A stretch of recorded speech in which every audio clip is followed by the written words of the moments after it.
नमस्कार दोस्तों, स्वागत है आपका स्टेनो गुरुजी यूट्यूब चैनल। दोस्तों आज की वीडियो हम लोग प्रैक्टिस करने वाले 100 शब्द प्रति मिनट की स्पीड से यहाँ पे डिक्टेशन का अभ्यास करेंगे, जो कि आपके आने वाले सभी स्किल टेस्ट के लिए बेहद लाभकारी होगा।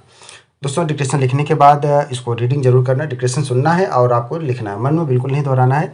ठीक है, मन में दोहराएंगे तो छूट जाएगा। ठीक है, तो आपको सुनते जाना और लिखते जाना है। और कोई भी नया वर्ड ऐसा आता है जिसकी आउटलाइन आपसे नहीं बन रही है तो उसको छोड़ के अगला वर्ड लिखिएगा, उसके चक्कर में 2 शब्द और मत छोड़िएगा। ठीक है, तो बस आपको डिक्टेशन सुनते जाना है और लिखते जाना है। वीडियो पसंद आए तो वीडियो को लाइक कर देना, चैनल पर पहली बार आए तो सब्सक्राइब करके नोटिफिकेशन बेल ऑन रखना, जिससे इंपॉर्टेंट वीडियो आपसे मिस ना हो। इसके अलावा दोस्तों अगर आप डेली डिक्टेशन चाहते हैं तो आप चाहें तो चैनल का मेंबरशिप ले सकते हैं या पेड ग्रुप को ज्वाइन कर सकते हैं। अधिक जानकारी के लिए आप हमें मेल कर सकते हैं। हमारी मेल आईडी है studyforstenographer@gmail.com। तो ज़्यादा समय न लेते हुए चलिए डिक्टेशन स्टार्ट करते हैं। पीडीएफ इसका आपको हमारे टेलीग्राम पर मिल जाएगा। टेलीग्राम का लिंक जो है वीडियो के डिस्क्रिप्शन में दिया गया है। ठीक है, आप लिंक पे जाके टेलीग्राम से भी जाके डायरेक्ट डाउनलोड कर सकते हैं। ठीक है, अगर आपने टेलीग्राम नहीं इंस्टॉल किया तो टेलीग्राम इंस्टॉल करके उसमें स्टेनो गुरुजी सर्च करें तो भी आप हमारे ग्रुप से जुड़ जाएंगे।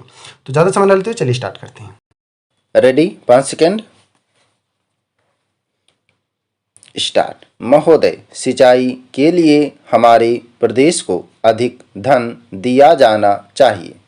इस तरफ भी ध्यान दिया जाना चाहिए कि सिंचाई का खर्च पिछले 1 साल में 2 गुना हो गया है।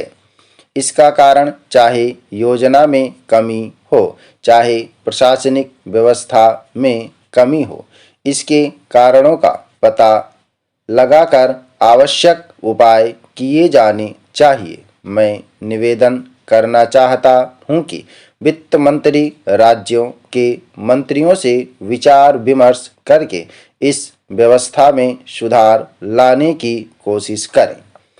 हमारे देश में विकास के कार्यों को आगे बढ़ाने के लिए शांति और व्यवस्था की बहुत आवश्यकता है।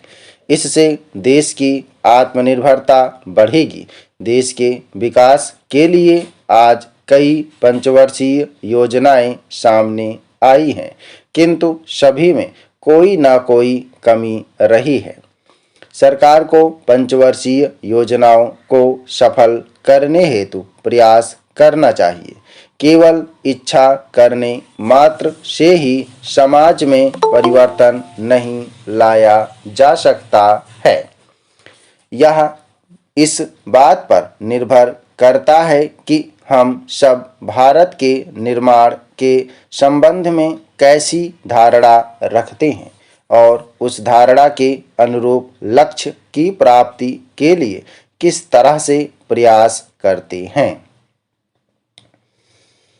महोदय, मैं राष्ट्रपति जी के अभिभाषण पर बोलने के लिए खड़ा हुआ हूँ। मुझे दुख के साथ कहना पड़ रहा है कि मैं और मेरा दल इसका पूरी तरह से समर्थन कर सकते हैं। यह सरकार आज़ादी के बाद से ही कहती आई है कि देश की सभी भाषाओं और क्षेत्रीय भाषाओं को वह आगे बढ़ाने की कोशिश करेगी। यह अफसोस की बात है कि आम जनता की भलाई करने का दावा करने वाली यह सरकार इतने वर्ष बीत जाने के बाद भी हमारी क्षेत्रीय भाषा को राष्ट्रभाषा का दर्जा नहीं दे पाई है। किसी भी सरकार को यह अधिकार है कि वह अपनी सफलता पर खुश हो, लेकिन प्रश्न यह उठता है कि जब देश की स्थिति खराब होती है तो क्या यह सत्ता पक्ष वालों के लिए नहीं होती है। महंगाई जब आसमान को छूने लगती है तो आप यह दावा नहीं कर सकते हैं कि इससे सिर्फ विपक्ष को हानि होगी, इससे सत्ता पक्ष वालों को भी हानि होगी। मान्यवर, आज हमारे देश के भीतर अकाल की घटनाएं हो रही हैं।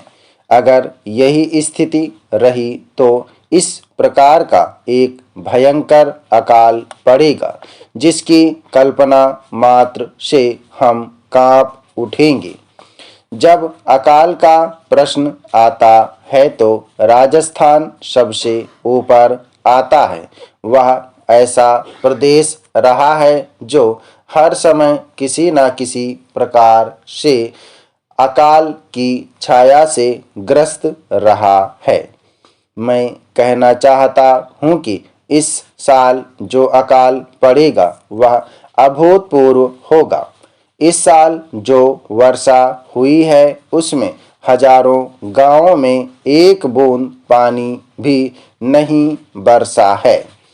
मैं कहना चाहता हूँ कि अगर सबसे अधिक किसी चीज का खाद्यान्न की पैदावार पर असर पड़ता है तो वह सिंचाई का पड़ता है। इस योजना में उर्वरक पर बहुत जोर दिया गया है। इसमें कहा गया है कि उर्वरकों का उपयोग अन्य कार्यों में किया जा सकता है। यहाँ तक कि अनुसंधान में भी इसका उपयोग किया जा सकता है। अगर इसमें किसी प्रकार की समस्या सामने आए तो हम सबको मिलकर उसे दूर करने का प्रयत्न करना चाहिए।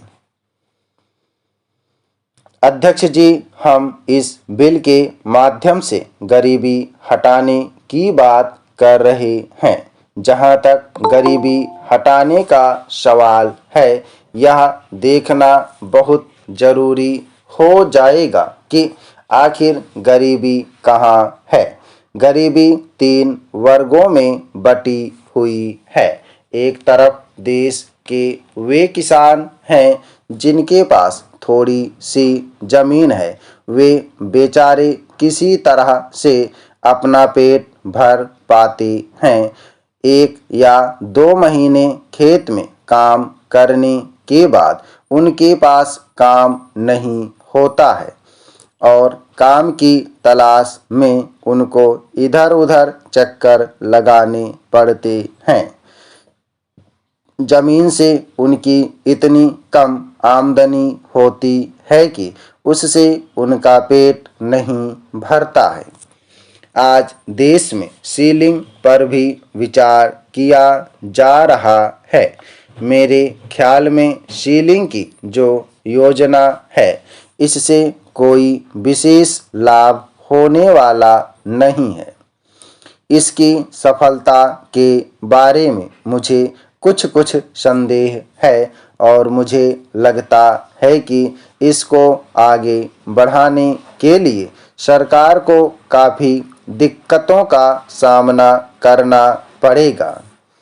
मैं यही कहूँगा कि यह योजना सही मायने में भूमि सुधार की योजना को कार्यान्वित करती है। मैं आपके माध्यम से यह कहना चाहूँगा कि यह एक बड़ी योजना है जिसका विचार देश में होना आवश्यक है। मैं समझता हूँ कि सीलिंग की योजना हमारे देश में कामयाब होने वाली नहीं है। मेरा नम्र निवेदन है कि जब तक ऐसा नहीं किया जाएगा तब तक सीलिंग का कानून किसी भी तरह से अमल में नहीं लाया जा सकेगा।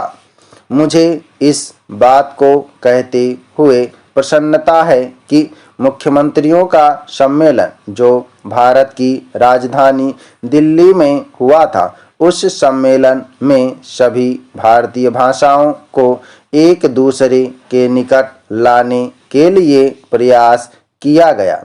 इसके साथ ही साथ कुछ दिन पूर्व जब राष्ट्रीय एकता सम्मेलन हुआ था तो उसमें भी जब यह प्रश्न आया कि उत्तर भारत के लोगों को दक्षिण भारत की 1 या 2 भाषाएं अवश्य सीखनी चाहिए तो सौभाग्य से मैं वहां उपस्थित था।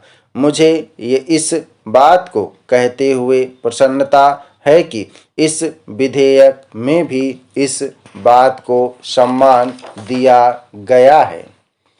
मैं प्रबंध समिति के सदस्यों के संबंध में भी कुछ निवेदन करना चाहता हूँ। आपने यह निश्चय किया है कि शिक्षा मंत्रालय का उसमें एक अधिकारी रहेगा और वित्त मंत्रालय का एक अधिकारी रहेगा, तो इसमें किसी को कोई आपत्ति नहीं हो सकती है। मेरा अनुमान है कि इस समिति में आकर वे इस प्रकार के विवाद खड़े कर सकते हैं जिनसे बचने के लिए आज आपने यह विधेयक इस सदन में प्रस्तुत किया है। श्रीमान, यह देश का सौभाग्य था कि साहित्यिक क्षेत्र के जो लोग थे वही राजनीति की बागडोर भी अपने हाथ में लेकर चला रहे थे। हिंदी साहित्य सम्मेलन को राष्ट्रीय महत्व की संस्था घोषित करते समय मुझे लगता है कि सरकार के सामने दो बिंदु थे। जहां तक पहले बिंदु का संबंध है, तो जो दूषित व्यवस्था थी अब सरकार के हाथों में आने से उस व्यवस्था में कुछ सुधार अवश्य होगा। समाप्त। ओके दोस्तों, आप लोग इसको प्रैक्टिस करिएगा। सभी लोग मैटर को प्रैक्टिस और ट्रांसक्राइब करेंगे। अगर इसमें बाहरी नॉइस है तो उसको इग्नोर करिएगा। अपना फोकस डिक्टेशन पे करिएगा। 100 शब्द प्रति मिनट की स्पीड से है।